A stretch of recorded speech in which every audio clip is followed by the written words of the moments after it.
Good evening, everyone. I hope you all are doing fine. Welcome to our channel UPSC Resolve. My name is Prankul. So I hope आप सबकी preparation अच्छी चल रही होंगी। हमने last video में देखा था कि 11 मिस्टेक्स जो स्टूडेंट्स करते हैं जिनकी वजह से उनका एग्जाम क्लियर नहीं होता। इस वीडियो में हम लोग डिस्कस करेंगे कि 11 हैबिट जो आप इनकलकेट कर सकते हैं जिसकी वजह से यूपीएससी एग्जाम क्लियर करने के बहुत अच्छे चांसेस हो जाते हैं। मैं आप इन माई एक्सपीरियंस मैंने ये देखा है कि अराउंड 10 to 11 lakhs जो लोग फॉर्म भरते हैं उसमें से सीरियस एस्पिरेंट्स 20,000 to 25,000 ही होते हैं मैक्सिमम। बाकी जितने भी स्टूडेंट्स होते हैं वो प्रिपरेशंस कर रहे हैं फॉर द नेम से, बट उनमें सीरियसनेस नहीं होती। प्रिपरेशंस के नाम पर अलग अलग random click bits YouTube videos वगैरह देख रहे हैं और बुक्स नहीं पढ़ रहे, सिर्फ यूट्यूब वीडियो से उनकी प्रिपरेशन हो रही है। तो उन्हें लगता है कि यूपीएससी प्रिपरेशन हो रही है। ऐसे एग्जाम कभी क्लियर नहीं होगा अगर आप सीरियस होकर नहीं पढ़ रहे। सिर्फ यूट्यूब वीडियोस वगैरह देखने से ही, क्लिक बेट्स देखने से आपको लग रहा है कि आपकी नॉलेज इंप्रूव हो रही है, उससे नहीं होता है। काफी ये क्लिक बेट्स वगैरह इन सब चीजों देखने से ही आपका टाइम वेस्ट हो जाएगा, आपको पता भी नहीं चलेगा। सो बी सीरियस। इस वीडियो में मैं आप लास्ट तक वीडियो देखिएगा, इसमें मैं 11 थिंग्स जो आप श्योर कर रहे हैं, अगर ये 11 की 11 things you are practising, I can assure you कि आपके यूपीएससी क्लियर करने के चांसेस सब्सटेंशियली इंक्रीज हो जाएंगे। सो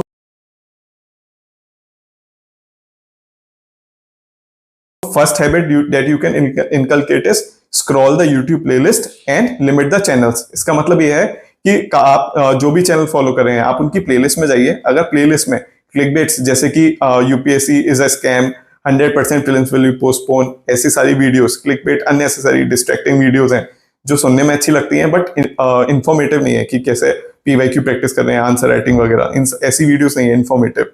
तो please you should unsubscribe the channel, क्योंकि क्लिकबेट वीडियो बनाने से उनको व्यूज मिल रहे हैं और वो लोग क्लेम करते हैं कि हम आपके साथ खड़े हैं एंड ऑल, उनको व्यूज मिल रहे हैं, उनके कोर्सेज सेल हो रहे हैं, बट आपका टाइम वेस्ट हो रहा है। So be conscious to yourself. आपको एग्जाम देना है, आपके उन लोगों को किसी को फर्क नहीं पड़ेगा कि आपके कैसे मार्क्स आ रहे हैं। You should be responsible to yourself. तो please be responsible. YouTube maturely देखना है। कुछ कुछ इंपॉर्टेंट इंफॉर्मेटिव वीडियोज हैं जो आपको देखनी चाहिए। For example the print is a YouTube channel, उसका वीडियो आता है कट द क्लटर, वो अच्छा है। सनसेट टीवी, उसके काफी इंफॉर्मेटिव डिबेट और डिस्कशंस आते हैं, सनसेट टीवी के देख सकते हैं। माइकल सैंडल का हार्वर्ड का लेक्चर है, आप वो देख सकते हैं। बीबीसी हिंदी का विवेचना नाम से एक interesting once in a week video आती है, वो आप देख सकते हैं। सो सुहासिनी अय्यर का वर्ल्ड फोकस आता है 10 मिनट्स का, आप वो देख सकते हैं।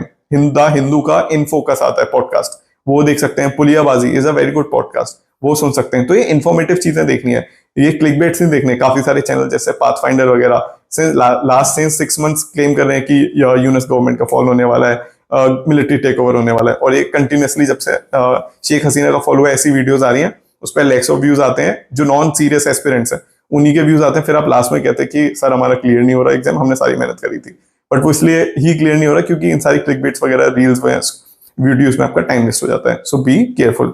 Second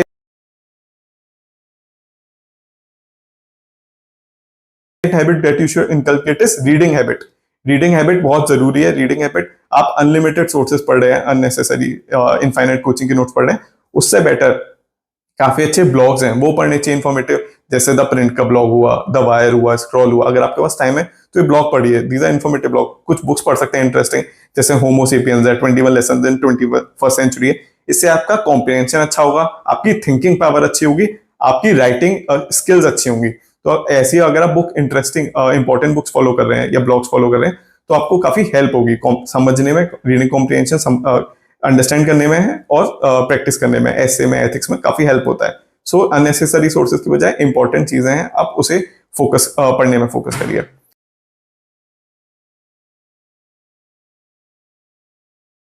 then third habit that you should inculcate is avoid shortcut in current affairs. अब में से काफी लोग न्यूज़पेपर पढ़ने की बजाय, मतलब इन माई एक्सपीरियंस अराउंड 90% स्टूडेंट जिनसे मेरी बात हुई है उनमें से किसी ने भी न्यूज़पेपर नहीं पढ़ा, सिर्फ न्यूज़पेपर का समरी वीडियो में देखी है। ये मेजर मिस्टेक होती है जिसकी वजह से आपका यूपीएससी क्लियर नहीं होता है। सो आप यूट्यूब वीडियो देख सकते हैं एडिटोरियल की, इट इज गुड, समझने में हेल्प होगा, बट उससे ज्यादा जरूरी आप एक बार खुद न्यूज़पेपर पढ़ लें। आप एक बार खुद न्यूज़पेपर पढ़ लो, उसके बाद वीडियो देखनी है एडिटोरियल्स की या किसी भी ऐसे न्यूज की, पर खुद से न्यूज़पेपर पढ़ना जरूरी है। अगर आप खुद न्यूज़पेपर पढ़ेंगे तभी वो दिमाग में जाता है, तभी इंटरलाइज होता है। सिर्फ सुनने से आप समझ आ जाता है, सुनने से आप समझ जाएंगे, बट आपको आंसर लिखने में या जार्गन समझने में, कॉम्प्रिहेंशन में आपको हेल्प नहीं होगी, ओनली अंडरस्टैंडिंग में होगी। पर आपको रीडिंग कॉम्प्रिहेंशन आता है सीसेट में, उसमें आपकी वोकैब डेवलप करने में, अंडरस्टैंडिंग डेवलप करने में उसमें हेल्प नहीं होगी जब तक आप खुद से नहीं पढ़ रहे। सो आपको पहले खुद से पढ़ना है, फिर आप कोई भी वीडियो एडिटोरियल की समरी वगैरह आप देख सकते हैं।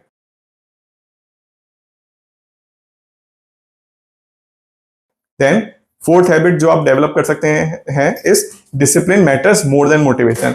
हम में से काफी लोग मोटिवेशन की वजह से बीच में अपनी प्रिपरेशन में गैप ले लेते हैं कि मोटिवेशन नहीं आ रहा, जब मोटिवेशन आएगा तब पढ़ेंगे। आपको अब रियलाइज नहीं हो रहा, अभी लग रहा है कि 1 साल है, बट ऐसा मोटिवेशन का वेट करते करते आपका टाइम ऐसे निकल जाएगा, फिर लास्ट में आप 10 लाख स्टूडेंट्स जो फॉर्म भरते हैं अराउंड सिर्फ 5 लाख ही देने आते हैं, 50% नहीं जाते हैं। वो इसलिए नहीं जाते, वो मोटिवेशन का वेट करते करते उन्होंने प्रिपरेशन नहीं करी, लास्ट में पैनिक हो गया और एग्जाम नहीं दिया। तो आपको डिसिप्लिन डेवलप करना है। हम नहाने में, सोने में, खाने में, ब्रश करने में हम उसमें मोटिवेशन का तो वेट नहीं करते ना, हम उसमें डिसिप्लिन से करते हैं। ऐसे ही आपको डिसिप्लिन लाना है कि सुबह इतने बजे उठना है, रात को इतने बजे सोना है, ये सब्जेक्ट पढ़ने हैं, इतनी देर पढ़ना है, पर रोज पढ़ना है, गैप्स नहीं लेने, कंसिस्टेंट रहना है। तो वो सब डिसिप्लिन से आता है। मोटिवेशन टेम्परेरी होता है, तो टेम्परेरी चीज की वजह से आप अपनी प्रिपरेशन टेम्परेरी नहीं कर सकते ना। तो प्लीज डिसिप्लिन फॉलो करिए, मोटिवेशन का वेट नहीं करना है। देन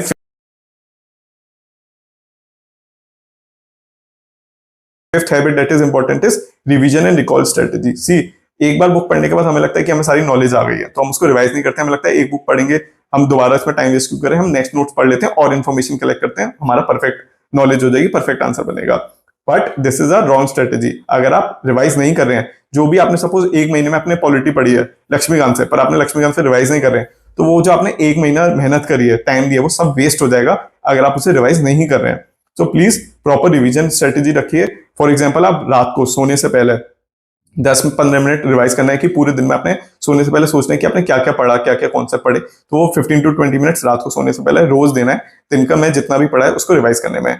देन वीकेंड पर आपको वीकेंड पर भी एक दिन ऐसा देना है, संडे या सैटरडे, जिसमें आप पूरा अपने वीक में जो पढ़ा है वो सब आपको रिवाइज करना है। It's very necessary. Then monthly strategy बनानी है। आपको हर मंथ 1 या 2 दिन ऐसे देने हैं, 2 दिन में आपने मंथ में जितना कुछ भी पढ़ा है आपको वो सब रिवाइज करना है compulsorily. So please make sure आप डेली, वीकली, मंथली रिवाइज करें, क्योंकि एक बार बुक पढ़ने से with over a period of time आप वो सब भूल जाएंगे, सब मेहनत वेस्ट हो जाएगी अगर आपने रिवाइज नहीं करी है तो। सो आपको डेली, वीकली, मंथली रिवाइज करना है। आई प्रॉमिस यू, अगर आप ऐसे रिवीजन कर रहे हैं properly, there is no chance आपका यूपीएससी नहीं होगा। सो प्लीज ये रिवीजन जरूरी है, आपको कोई कोचिंग हेल्प नहीं करेगी, you have to help yourself. Then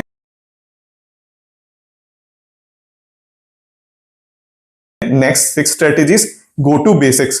हम में से काफी लोग यूपीएससी कोचिंग क्लेम करते हैं आपको एनसीईआरटी पढ़ने की, स्पेक्ट्रम, लक्ष्मीकांत पढ़ने की कोई जरूरत नहीं, उनके नोट सब कुछ कवर कर रहे हैं, these are one stop centre notes, NCERT नहीं पढ़ने की जरूरत आपको। बट सी, आपको एग्जाम देना है, उनको एग्जाम नहीं देना है, उनको आप कोचिंग से पैसा already hundreds of thousands of, मतलब करोड़ रुपीज आ रहे हैं, आपका लॉस हो रहा है, आपका पेपर क्लियर नहीं होगा अगर आप एनसीईआरटी नहीं पढ़ते हैं। सो प्लीज आपको एनसीईआरटी जरूर पढ़नी है। और R S Sharma, Satish Chandra, 11th-12th geography, polity 11th-12th, ये यू हैव टू रीड, मतलब ये मस्ट है रीड करना। उसके बाद आप कोचिंग के नोट्स पढ़ सकते हैं, कोचिंग के नोट्स आप रिवीजन के लिए पढ़ सकते हैं, बट एनसीईआरटी पढ़ना बहुत जरूरी है। तो आपको बेसिक्स पढ़ना बहुत जरूरी है, लक्ष्मीकांत, एनसीईआरटी पढ़ना है, फिर किसी भी कोचिंग के नोट्स आप रेफर करना चाहे कर सकते हैं। Then next habit is 7th habit, de-addiction rule.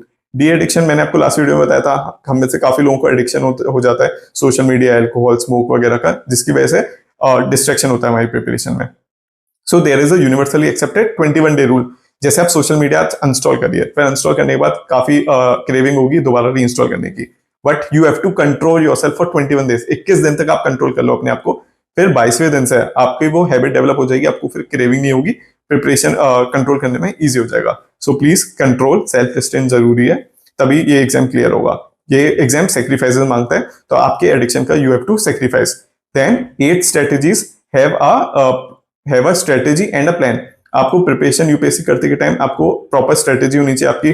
For example, एक दिन में काफी सारे स्टूडेंट्स एक दिन में 2 या 3 या 4 सब्जेक्ट पढ़ रहे होते हैं, हिस्ट्री ज्योग्राफी साइंस या हिस्ट्री ज्योग्राफी साइंस और एनवायरमेंट। ऐसा नहीं करना है। मैं स्ट्रांगली सजेस्ट करूंगा कि एक दिन में आप सिर्फ 2 सब्जेक्ट्स पढ़िए। फॉर एग्जांपल, आपने ज्योग्राफी उठा लिया और आपका ऑप्शनल पॉलिटिकल साइंस है, तो उसका पेपर उठा लिया। मैं इसलिए ऐसा बोल रहा हूँ क्योंकि अगर आप एक बार में 4 सब्जेक्ट पढ़ोगे तो वो एक सब्जेक्ट फिनिश होने में काफी टाइम लगेगा। जैसे हिस्ट्री ज्योग्राफी साइंस ले लिया, तो अगर आप तीनों सब्जेक्ट के साथ पढ़ोगे, it will take time to complete, बहुत टाइम लगेगा कंप्लीट करने में, और एक टाइम के बाद आप बोर हो जाओगे उस सब्जेक्ट से, फिर आप वो सब्जेक्ट छोड़ दोगे। बट अगर आप सिर्फ हिस्ट्री और ऑप्शनल ले रहे हो तो कम टाइम लगेगा उस बुक को फिनिश करने में, उस टॉपिक को, सब्जेक्ट को फिनिश करने में। तो जब आप बोर होगे, बोर होने से पहले वो आपका सब्जेक्ट फिनिश हो जाएगा। सो प्लीज मैं स्ट्रांगली रिकमेंड करूंगा कि एक बार में मैक्सिमम 2 सब्जेक्ट्स आप एक दिन में पढ़ें, 2 से ज्यादा सब्जेक्ट्स ना पढ़ें, नहीं तो टाइम लंबा खिंचेगा और आप बोर हो जाएंगे, वो सब्जेक्ट छोड़ देंगे। सो प्लीज एक बार में 2 सब्जेक्ट पढ़ने हैं, प्रॉपर स्ट्रेटेजी से पढ़ना है। Then 9th habit that you should inculcate is don't drift like a wood, take a demo. हम लोग काफी सारे यूट्यूब स्टार्स हो गए हैं, अलग अलग चैनल पे, अलग अलग सोर्सेज पर ड्रिफ्ट हो रहे हैं, और काफी सारी पॉपुलैरिटी है उनकी कोचिंग की। For example XYZ popular star YouTube star है, आपने उसका कोर्स ले लिया क्योंकि आपके फ्रेंड्स ने सजेस्ट किया या उस पर मिलियंस ऑफ व्यूज या लैक्स ऑफ व्यूज आ रहे हैं। ऐसा नहीं करना है, सबकी अंडरस्टैंडिंग सबकी अलग अलग होती है। तो आप डेमो लीजिए पहले, फिर आप उस कोर्स को सब्सक्राइब करिएगा, क्योंकि सबकी अंडरस्टैंडिंग अलग है। ऐसा हो सकता है कि हमने कोर्स ले लिया औरों की कहने की वजह से या व्यूज की वजह से, पर क्योंकि मैं काफी लिटरली देख रहा हूँ, काफी सारे लोग आजकल ब्लॉग्स बना रहे हैं कि उन्होंने काफी सारे टीचर्स का कोर्स ले लिया पॉपुलैरिटी की वजह से, बट बाद में उन्हें रिग्रेट हो क्योंकि उन्होंने काफी mechanical, too informative, too mechanical पढ़ाया। सो बाद में वो रियलाइज होता है। ये बाद में आप पैसे वेस्ट करने से पहले ही आप डेमो लीजिए, तब करिए कि क्या आप जो पढ़ा रहे हैं क्या आप उसको समझ पा रहे हैं, क्या ज्यादा मैकेनिकल तो नहीं है, क्या आपको इन्फॉर्मेशन मिल रही है, क्या आपको हेल्प मिल रहा है समझने में। सो तभी आप वो डेमो लेने के बाद ही वो कोर्स लीजिए। Please save your money, unnecessary waste नहीं करना है। सो क्योंकि इसमें आपका टाइम जाता है, आपका मनी जाता है। Next habit is 10th habit is practice for active recall, don't जज योरसेल्फ। हम में से काफी लोग प्रैक्टिस नहीं करते हैं, मॉक्स नहीं देते। हमें लगता है जब हमारी परफेक्ट नॉलेज हो जाएगी हम तब मॉक्स देंगे, पर ये गलत स्ट्रेटेजी है। अपने आप को डिमोटिवेट नहीं होना है मार्क्स से। मैंने ऐसा देखा है कि मॉक्स में जिसके प्रीलिम्स में कम मार्क्स आए उनके रियल एग्जाम में ज्यादा मार्क्स आए हैं। तो इसलिए आपको मॉक्स करना है एक्टिव रिकॉल के लिए। फॉर एग्जाम्पल मैं लक्ष्मीकांत बुक एक बार पढ़ ली, उसके बाद सेकंड टाइम मैंने पूरी बुक लक्ष्मीकांत MCQ के थ्रू लर्न करी। तो MCQ के थ्रू लर्न करने से मेरे दिमाग में बहुत अच्छा इंटरनलाइज हो गया, काफी अच्छे से वो कॉन्सेप्ट बैठ गए। सो सिमिलरली फॉर मेंस में मैंने काफी सारे स्टूडेंट्स के साथ एक्सपीरियंस देखा है कि फर्स्ट आंसर उनका काफी बेकार होता है, बहुत बेकार होता है फर्स्ट आंसर, बट जैसे जैसे वो प्रैक्टिस करते जाते हैं, जितना ज्यादा वो प्रैक्टिस करते हैं, I have seen drastic improvement. मतलब वो टॉपर से अच्छे आंसर लिखने लग जाते हैं अगर वो कंसिस्टेंटली प्रैक्टिस करें तो। सो रिमेंबर, फर्स्ट आंसर या फर्स्ट ऐसे आप जो लिख रहे हैं वो बहुत बेकार होगा, पर अगर आप जितनी ज्यादा प्रैक्टिस करेंगे वो उतना ज्यादा इंप्रूवमेंट होगा, उतना ज्यादा अच्छा होगा।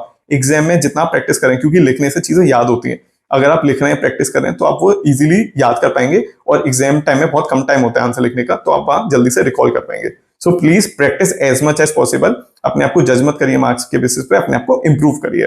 देन 11th स्ट्रेटेजी जो हैबिट जो आपको इनकलकेट करनी चाहिए, give equal respect to all subjects. सब सब्जेक्ट को इक्वल रिस्पेक्ट देना है। हम इकोनॉमिक्स जो अराउंड 110 मार्क्स कॉन्स्टिट्यूट करता है, उसके लिए हम बहुत सारा मतलब मैनी मंथ्स दे देते हैं, पर ऐसे एथिक्स जो 500 मार्क्स का वेटेज है, हम उसे प्रीलिम्स के बाद उठाते हैं। ऐसे अगर आप करेंगे तो चांसेस सक्सेस के कम हो जाते हैं, क्योंकि ऐसे और एथिक्स ये प्रीलिम्स से पहले ही आपको तैयार होना चाहिए, क्योंकि प्रीलिम्स के बाद मेंस के लिए टाइम नहीं होता कुछ भी नया लर्न करने का। उस टाइम पे आप सिर्फ रिवाइज कर सकते हो और प्रैक्टिस कर सकते हो। सो मेक श्योर आप आज से ही रोज एक वंस इन अ वीक आप एक ऐसे प्रैक्टिस करें। Once in a week you have to practise ऐसे, क्योंकि आपने ऐसे अपने स्कूल में लिखे हैं, काफी ह्यूमैनिटीज के स्टूडेंट्स हैं, कॉलेज में भी लिखे हैं। तो जितना भी आता है, जैसा भी आता है, वंस इन अ वीक ऐसे प्रैक्टिस करो। अभी समझ नहीं आएगा, अभी ब्लैंक हो जाओगे, शायद एक पैरा ही लिख पाओ, एक पेज ही लिख पाओ, पर लिखो। पर धीरे धीरे जितना ज्यादा नॉलेज इंप्रूव होते जा रहा है, ऐसे ही आपका ऐसे एथिक्स आपका इंप्रूव होता जाएगा। सो प्लीज प्रैक्टिस ऐसे एंड एथिक्स। ये एक हैबिट है, अपना सारे सब्जेक्ट को इक्वल रिस्पेक्ट देना है। किसी भी सब्जेक्ट में आपको पीएचडी नहीं करनी, पीएचडी आप एग्जाम की बात करिए, अभी हमें यूपीएससी क्लियर करने पर फोकस करना है। So this was the 11 habits जो आपको इनकलकेट करनी चाहिए। आपको हेल्प हुई होगी। काफी सारे स्टूडेंट्स जिनको डाउट है वो मुझे ईमेल कर सकते हैं या टेलीग्राम पर टेक्स्ट कर सकते हैं। मैं उसका वो ईमेल और टेलीग्राम का link I will attach in the description.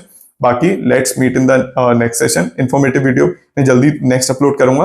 अगर आपको हेल्प हुई इस वीडियो से, please like share and subscribe. Let's meet in the next session. All the best.